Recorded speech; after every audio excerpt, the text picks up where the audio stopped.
जिन लोगों का सपना है सहायक प्रोफेसर बनकर उच्च शिक्षा में अपना सेवा देना, उन सभी लोगों के लिए बहुत ही सुनहरा अवसर है। जो कि 3800 असिस्टेंट प्रोफेसर पोस्ट निकल के आए हैं। ये निकल के आए हैं हरियाणा सर्विस कमीशन के द्वारा।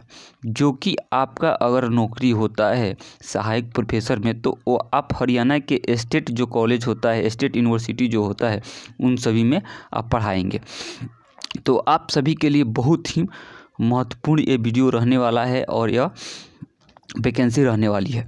आइए एक एक करके चीज़ों को जानते हैं। कौन अप्लाई कर सकता है, कितनी टोटल पोस्ट है और कौन कौन से सब्जेक्ट में कितना वैकेंसी है और कैसे इसमें हम फॉर्म को फिलअप कर पाएंगे, क्या इसका एज का जो एजिबिलिटी है वो क्या है और एग्ज़ाम पैटर्न क्या रहने वाला है, सिलेबस क्या रहने वाला है। आइए एक एक करके चीज़ों को जानते हैं और समझते हैं। तो सबसे पहले हम जान लेते हैं कि जो निकल के आया है वैकेंसी, यह है HPSC यानी हरियाणा पब्लिक सर्विस कमीशन के द्वारा। पूरा इंडिया में जो भी कैंडिडेट हैं जो इसके लिए एलिजिबल हैं, वो सभी लोग फॉर्म को फिलअप कर सकते हैं। पोस्ट का नाम है असिस्टेंट प्रोफेसर यानी सहायक प्राध्यापक और टोटल पोस्ट जो है वो 3800 है। आइए आगे देखते हैं कि इसमें क्या क्या और दिया हुआ है।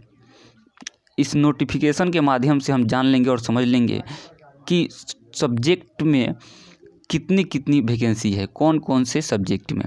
तो सबसे पहले ऊपर जो आपको देखने को मिल रहा होगा उसमें है बॉटनी, उसमें 11 सीट है। डिफेंस स्टडीज़ में 35 है। माइक्रोबायोलॉजी में 2 है। वहीं फिलोसफी में 6, पॉलिटिकल साइंस में 145 यानी अच्छा खासा इसमें भी सीट है।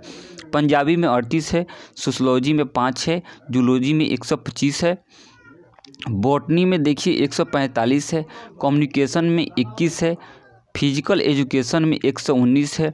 साइकोलॉजी में 120 है। संस्कृत में 40 है। टूरिज्म में 8 है और एंथ्रोपोलॉजी में 1 है। ऐसा ही करके आप बहुत सारे सब्जेक्ट को देख पाए होंगे कि यहाँ पे रखा हुआ है। कुछ ऐसे भी सब्जेक्ट होंगे जो छूट गए होंगे, उसको आप रुक के वीडियो को देख लीजिएगा। ठीक है, तो चलते हैं आगे। तो यहाँ पे जिन लोगों का सिलेक्शन होगा और उनका जो वेतन मिलने वाला है, सैलरी जो मिलने वाला है UGC नॉर्म्स के अनुसार कम से कम 57,700 और ज़्यादा से ज़्यादा 1,82,400 रुपया पर महीना मिलने वाला है, पर मंथ।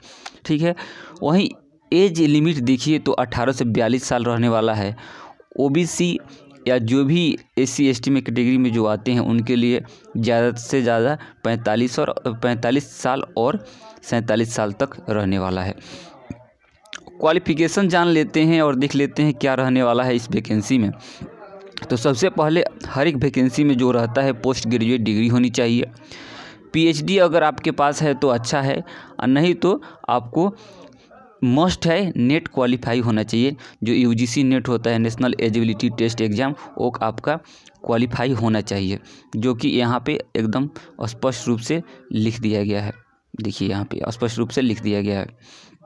चलिए आगे देखते हैं सिलेक्शन प्रोसीजर क्या रहने वाला। सिलेक्शन प्रोसीजर में पहला रिटन एग्ज़ाम है, दूसरा इंटरव्यू होगा, तीसरा डॉक्यूमेंट वेरिफिकेशन और चौथा मेडिकल एग्जामिनेशन। तो सबसे पहले रिटन एग्ज़ाम होगा। रिटन एग्ज़ाम अगर आप क्वालिफाई करते हैं तो आपका इंटरव्यू होगा, फिर डॉक्यूमेंट वेरिफिकेशन होगा और लास्ट में मेडिकल एग्जामिनेशन होगा। तो कहने का मतलब है कि यहाँ पे ये पैटर्न को नहीं बताया गया है कि written exam written exam MCQ होगा या रिटन एग्ज़ाम। यहाँ पे लिख दिया गया है रिटन एग्ज़ाम, और रिटन एग्ज़ाम में हो सकता है कि अब MCQ भी हो सकता है या डिस्क्रिप्टिव हो सकता है। तो दोनों में किसी एक को यहाँ पर बताया जाएगा नोटिफिकेशन के माध्यम से, जो फाइनल नोटिफिकेशन आएगा। वहीं जनरल मेल के लिए और अदर स्टेट के जो भी कैंडिडेट होंगे उनके लिए जो फ़ी रहेगा यहाँ पे वो पूरा 1,000 रुपया रहने वाला है, 1,000। वहीं SC ST के लिए 250 रुपये रहने वाले हैं। जो भी SC ST के कैंडिडेट हैं, फीमेल हैं, और जो भी फिजिकली हैंडीकैप्ड हैं यानी PH कैंडिडेट हैं, उनके लिए 0 रुपये रहने वाला है। और आगे देखते हैं जॉब लोकेशन जो हरियाणा में ही है, हम शुरू में ही बता ही दिए हैं। वहीं इम्पोर्टेंट डेट जो कि हो सकता है कि नोटिफिकेशन निकल के आए और अप्लाई शुरू हो जाए फरवरी और मार्च में। तो फरवरी तो शुरू हो गया है, अब इसी में देखिए आता है या मार्च में आता है। लास्ट डेट हर एक फॉर्म का 1 महीना रहता है, तो वहीं जब भी वैकेंसी का नोटिफिकेशन आएगा, फॉर्म फिलअप करने का डेट आएगा, वहाँ से 1 मंथ आगे आप मान लीजिएगा और देख लीजिएगा जब आएगा। और यहाँ पे बताया गया है कि निगेटिव मार्किंग रहेगा। जो कौन सब्जेक्ट होगा, सब्जेक्ट का जो सिलेबस है इस वैकेंसी का, वो है सब्जेक्ट 90 नंबर जो होगा आपका कंसर्न सब्जेक्ट से होगा, और 10 नंबर जो होगा वो जीके होगा, हरियाणा का जीके होगा। तो यहाँ पे जो वेटेज रहने वाला है आपका सब्जेक्ट का ज़्यादा से ज़्यादा रहने वाला है। तो अपने सब्जेक्ट को मजबूत कीजिए और ज़्यादा से ज़्यादा सिलेबस को कवर करने का कोशिश अभी से ही कीजिए, क्योंकि एक बहुत अच्छी वैकेंसी जो है आपको यहाँ पे मिल रही है।